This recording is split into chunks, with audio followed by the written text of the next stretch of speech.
Ce traitement est fastidieux, forcément. Pour que ce traitement soit le plus performant possible, il faut le prendre 3 fois par jour. Ça veut dire matin, midi et soir. Donc c'est une vraie contrainte. Et évidemment, les animaux sont plus ou moins faciles. Le mien, il ne prend pas ses médicaments. Je ne lui pose pas les médicaments dans sa petite gamelle, il les prend. Ce qui m'oblige à trouver des petites astuces, style c'est la cuillère à café avec de la confiture, les médicaments dans la confiture, et hop, c'est comme ça qu'il prend ses médicaments. Il s'y prête pas facilement. Et ça revient souvent, donc si je ne suis pas là, si je ne suis pas avec lui, ça m'oblige à donner la charge à quelqu'un de lui donner ce médicament qui n'est pas habitué, et c'est quand même assez prenant, oui, ça c'est sûr. Et alors, ça dépend le stade de la maladie, hein, ça évidemment. Quand on a un animal lors de maladies mitrales dégénératives, avec Hachoum, on n'avait pas nécessairement restreint son exercice. Non, Après, il avait une vie souvent, normale.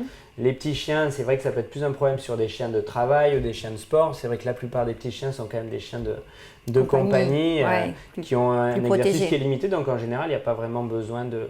Ce qu'il faut, c'est être raisonnable, éviter des exercices dans des températures extrêmes, des exercices intenses, des choses comme ça. Ça, c'est aux phases asymptomatiques.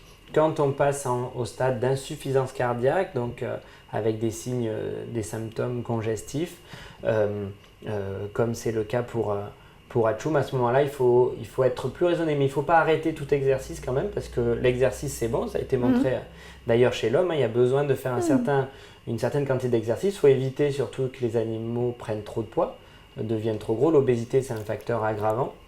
Donc il faut un exercice, on va dire, raisonné. Voilà, il faut être raisonnable et puis savoir aussi, en général, l'animal, la plupart du temps, on va dire, c'est se raisonner tout seul, et donc il va aussi savoir s'arrêter. Mis à part peut-être les caniches qui ont tendance à être un peu foufous et qui, eux, s'arrêtent jamais. Mais c'est vrai qu'en général, il faut être juste à l'écoute finalement et pas forcer.